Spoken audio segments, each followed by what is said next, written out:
For those people who decide whether or not to construct a power plant or a factory that will cause a serious damage to the whole beauty of that place, aesthetic considerations don't play any role. The beauty of nature is essential for maintaining spiritual and mental well-being of a human. Total spiritual blindness towards everything beautiful, that is unfortunately quite widespread everywhere today, is a spiritual illness. It speaks about ethical degradation of a person. Konrad Lorenz, Nobel laureate. By the end of his second term, President Saakashvili made a spontaneous and single-handed decision to construct up to 100 hydropower plants in the mountainous areas and lowlands of Georgia.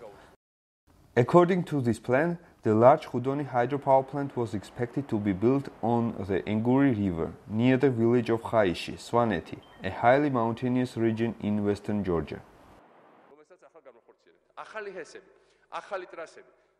This decision was not based on any scientific research. It was never discussed publicly, nor was anything coordinated with economists, geologists, seismologists, or environmentalists. Generally speaking, fundamental sciences were regarded by Saakashvili's administration as unnecessary luxury. That's why the financing of sciences was reduced or cut, resulting in several well-developed scientific branches finding themselves on the verge of extinction.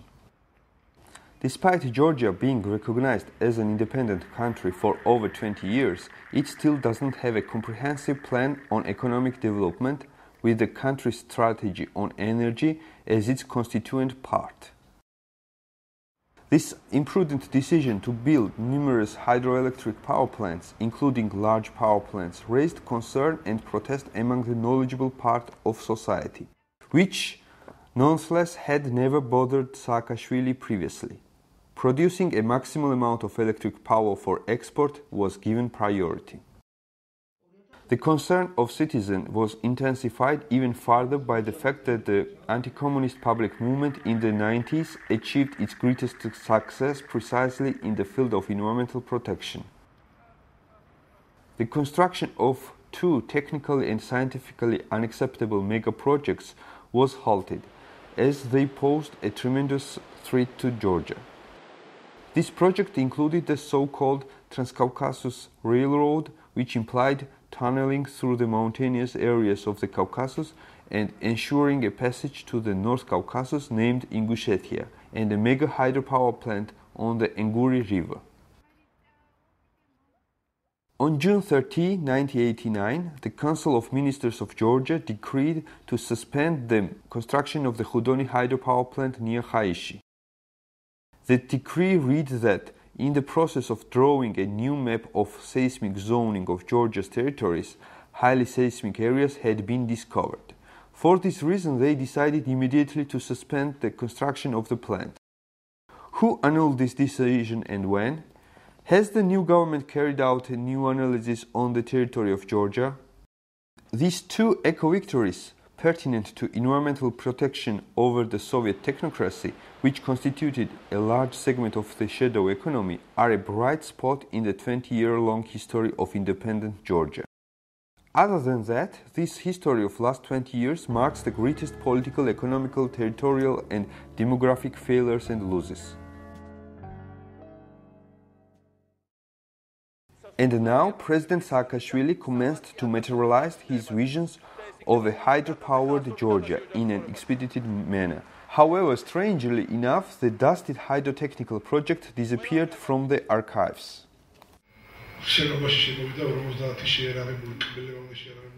Gacha Makhatsaria, director of the Hydro Project organization.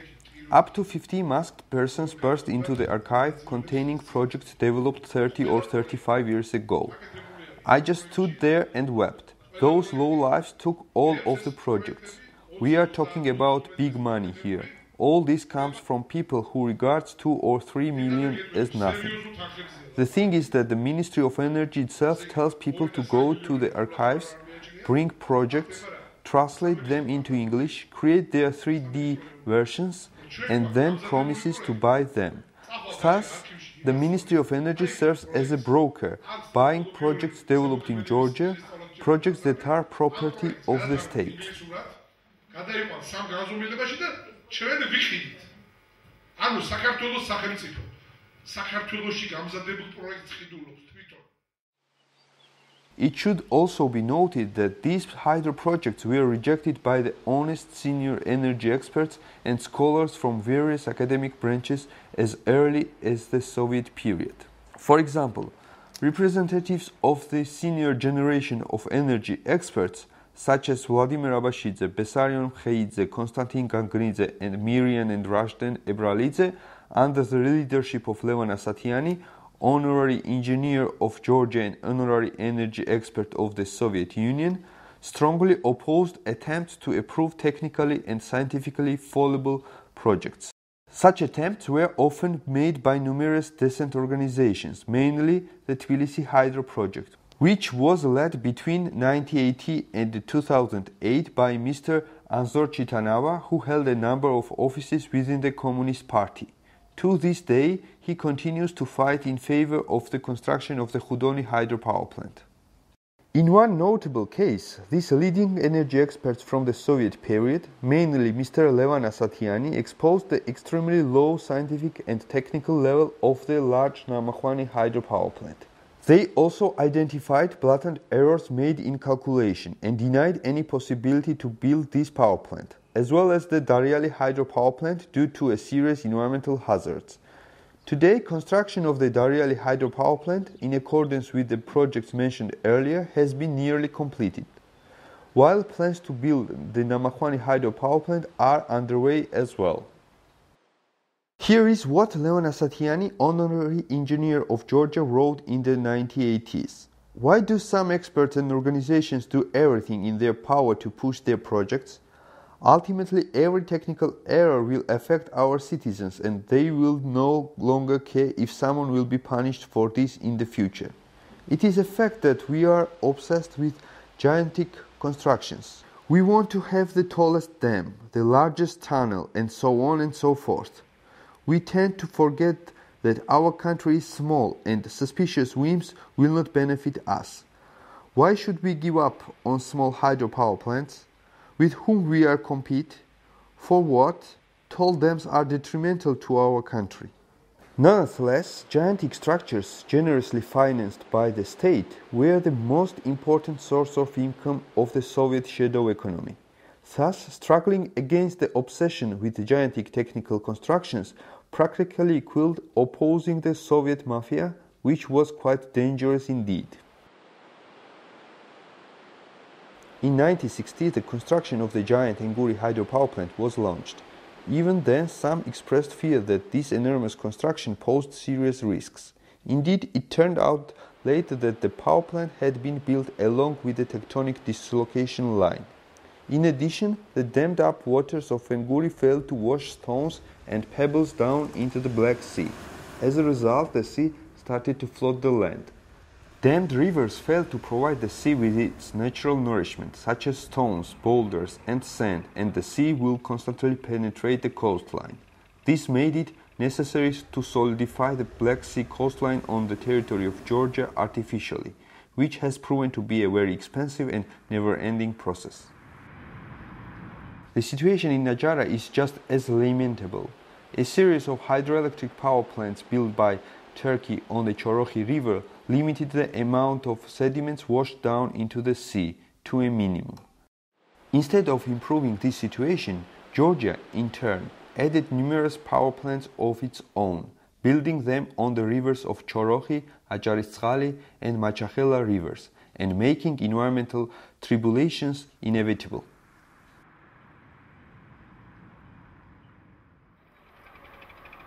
At the same time, coastal protection works affect the natural environment, as stones and pebbles must be extracted to feed the sea. But for how much longer can this be sustained? In addition to affecting the coastline, the Enguri hydropower plant triggered climate changes in the form of an increasing level of humidity. Although the different types of negative results caused by Enguri hydropower plant have not been duly studied by experts to this day, the population of Svaneti sees and experiences these results firsthand. It is not necessary to carry out scientific analysis to see salt and sugar turning into water or laundry requiring twice the usual time to dry up. As early as the 90s, Swanetian doctors such as prominent Mestia-based physician Mrs. Lubani-Jaradze reported that the level of humidity had increased even in Upper Swaneti, triggering an increasing number of cases of respiratory diseases and bone and joint disorders. In addition, the high level of humidity triggered by the Enguri Reservoir had damaged a number of unique monuments of medieval Christian culture. All these negative results will be intensified by the construction of the enormous reservoir feeding the Khudoni hydropower plant. This reservoir is expected to contain around 1.5 billion cubic meters of water. It will be located 5 or 6 kilometers away from the power plant proper.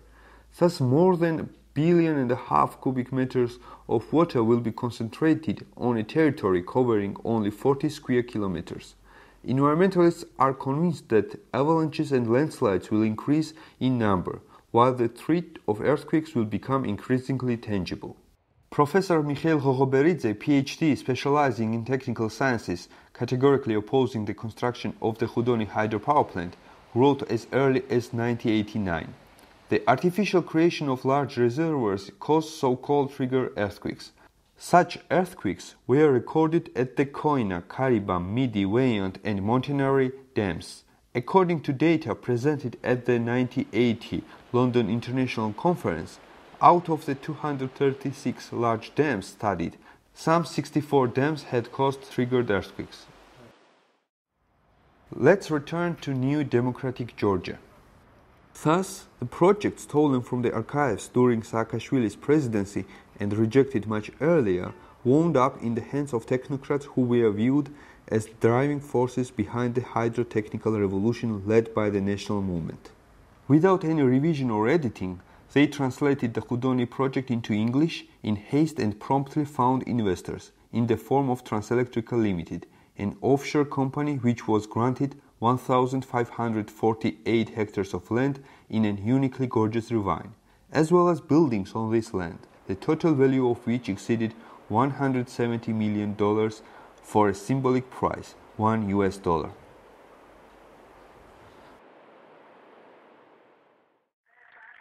In the election of 2012, a new political coalition, Georgian Dream, led by billionaire and famous philanthropist Bidzina Ivanishvili, defeated the national movement. The Georgian nation celebrated the end of the inhuman and autocratic regime that had reigned for 9 years. A large portion of the Georgian Dream platform was dedicated to the principles of ecology and environmental protection. They won votes in Swaneti precisely because Mr. Bidzina Ivanishvili personally had promised not to build the Khudoni hydropower plant. ენერგეტიკის განვითარებით სოფელი ხაიში დაყრა და აქედან არის წარმოუდგენელი. ეს არის წარმოუდგენელი. მაგის ხარჯზე როგორ შეიძლება ენერგეტიკა მივიღოთ? რა თქმა უნდა. ენერგეტიკა იმისთვის უნდა მივიღოთ, რომ ხალხმა შევინარჩუნოთ, ხალხი შეინარჩუნოს თავის საცხოვრებელი ადგილები და ლაღათი ცხოვრონ და თუ ხალხის განადგურების ხარჯზე წამოვიდას და მაცხოვრებლების და სახლების განადგურების ხარჯი, ესეთი ენერგეტიკა არაფერში შეაფჭირდება. Nonetheless, soon after having won the election, Georgian Dream resumed to implement Saakashvili's anti-environmental program and decided to build hydropower plants on all of the mountainous rivers in Georgia. The Khudoni project consists of a 702 megawatt underground hydropower plant, an arch dam 200 meters in height, and a reservoir containing over 364 million cubic meters of water. It also implies the flooding of 528 hectares of land and the incorporation of 1,548 hectares into the demolition zone. Modern villages of historical importance such as Khaishi, Gagmakhaishi, Nalkervali, Shgeti, Tsitskhvari, Lukhi, Lakhani, Tobari and others will end up at the bottom of the reservoir and will be obliterated from the history of Georgia, sinking into oblivion. Residents of the Idliani and Chuberi communities, which will not be flooded, will be forced to leave their ancestral lands due to unbearable living conditions and the absence of infrastructure. Gorgeous ravines, fertile arable lands, gardens, and mammoth forest massifs will be flooded, including subalpine forests and alpine tundra, with their endemic biodiversity and fields and valleys, as well as churches and graves of ancestors or newly departed family members and acquaintances.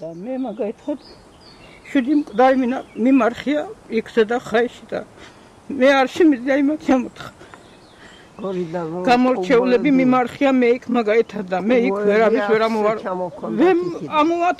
ამოუთხრი და მეორე და ვერავის ვერ ამოათხოვნებ ხელს ვერავის დავადებინებ ან მოაკიდებინებ იმათ ხელს იმიტომ რომ ისინი ისეთ გატანჯული დაიმარხნენ იქ რომ იმათ ეყოფათ წყალში ვერ გადავყრი ახლა მე. Local flora and fauna will be razed to the ground. Some of the most precious archaeological materials will be flooded. Unique monuments of Kolkhi's culture from the 2nd and 3rd millennia, the study of which has not even started yet, will be lost forever as well. And so will the 6th century BC ritualistic complex discovered by Professor Zuyad Kvitsiani in 2013. This has happened before.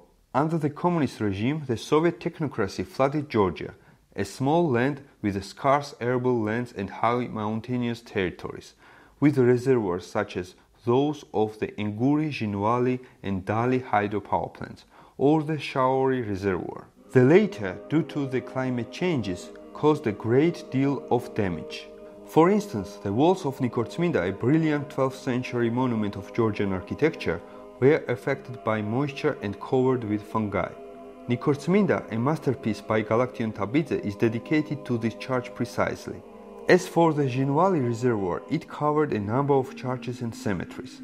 The water from the Bodorny reservoir, containing sediments with the bones of those departed, is supplied to the city of Tbilisi as drinking water.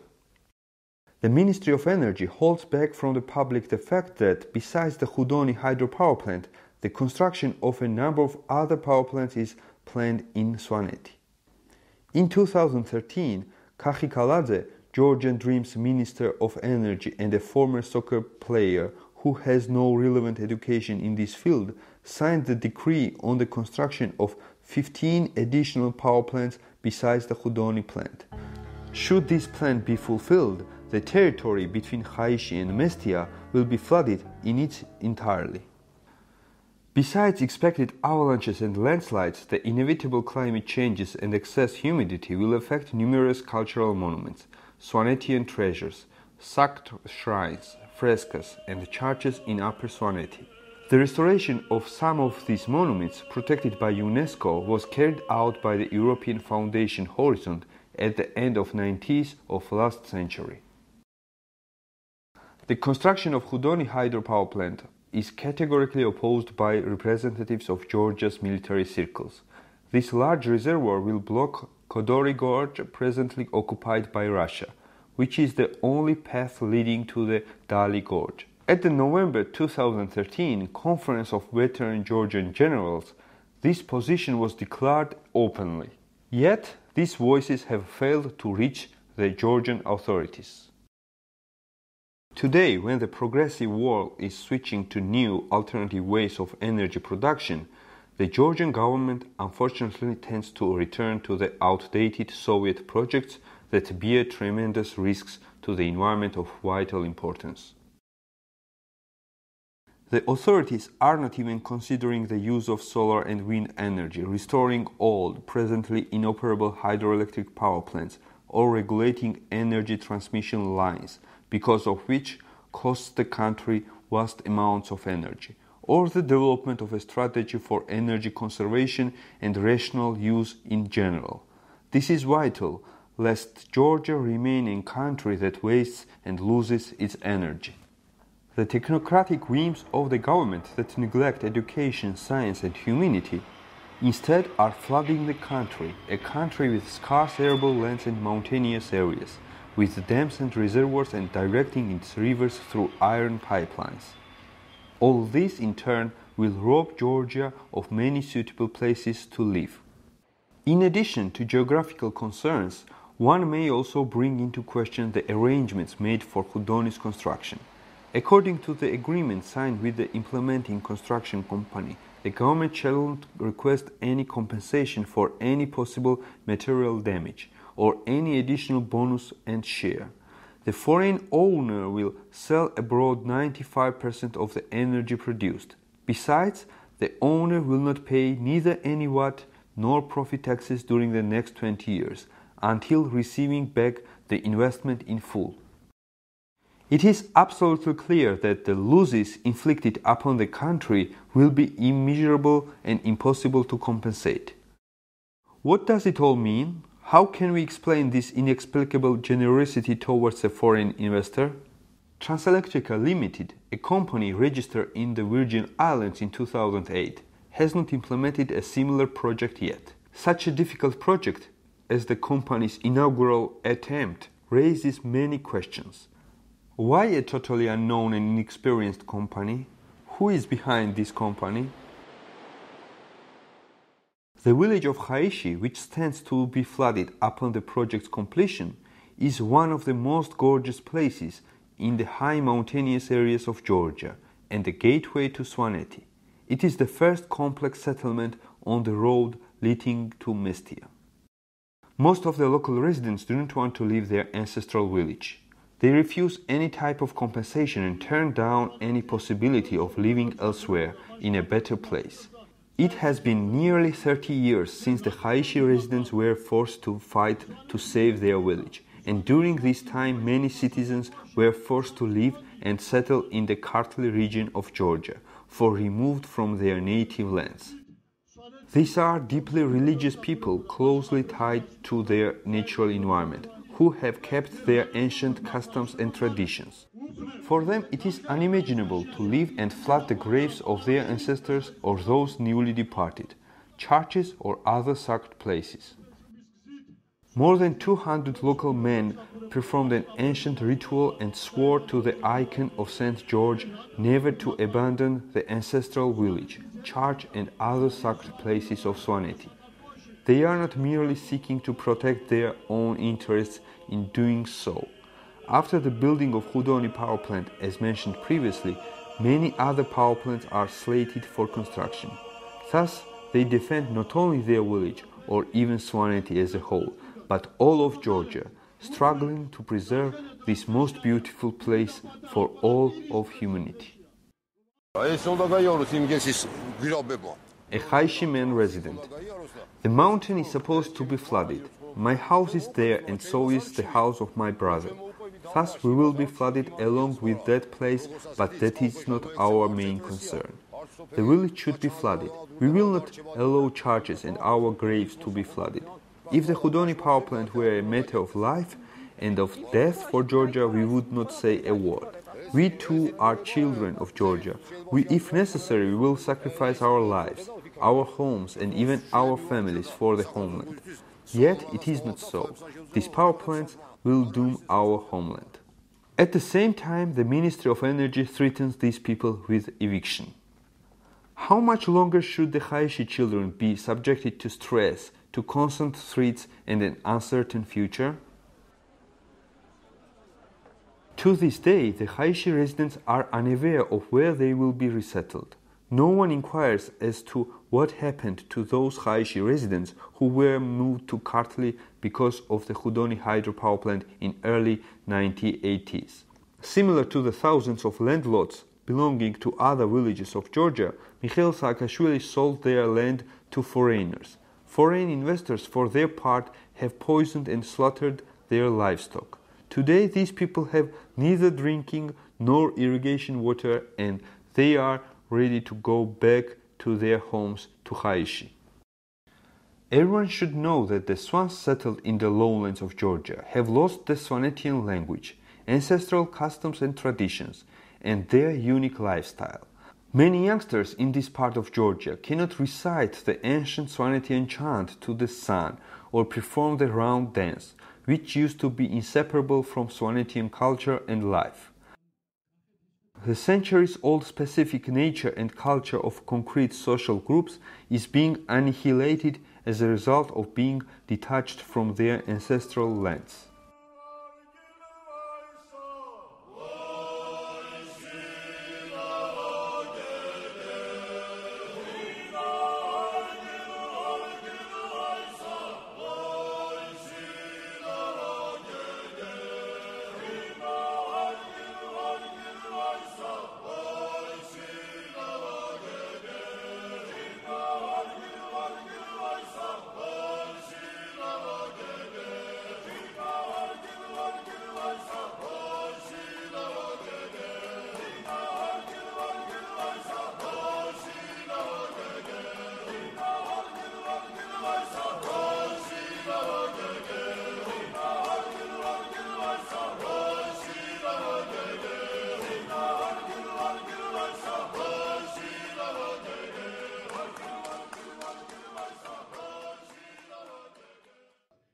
Georgian society, environmentalists, human rights defenders, scholars and students protest and call on government to stop construction of large dams. Those may trigger artificial earthquakes. Similar to all of the Caucasus, Georgia is a zone of seismic activity as it is. They appeal against flooding our historic villages. After all, as a result of the Russian occupation of Georgia, we have already lost so many villages. They appeal against violating human rights and the forced resettlement of village residents. After all, forced settlement is the most grievous form of human rights violation. We appeal to international environmental organizations, Friends of the Earth, to help us save Svaneti, one of the most beautiful high mountainous corners of Georgia, and the village of Khaishi.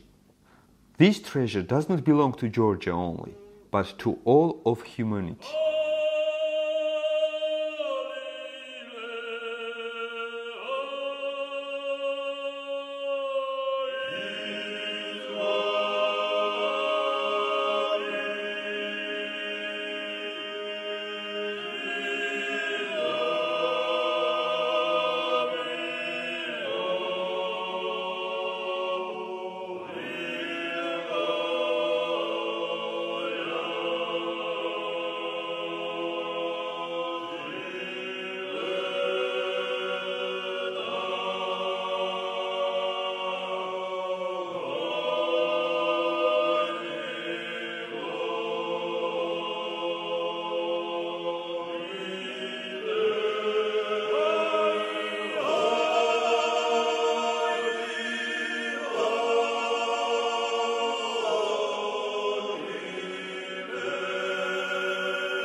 If mountains will be deserted because of arbitrary industrial processes, and if fast rivers will become flow, controlled and enslaved by power plants. In case if nature has a uniform look, peculiarities of national culture will be gradually erased and lost. And we will have to decide a problem of saving the life of the nation. Zurab Kakabadze, philosopher.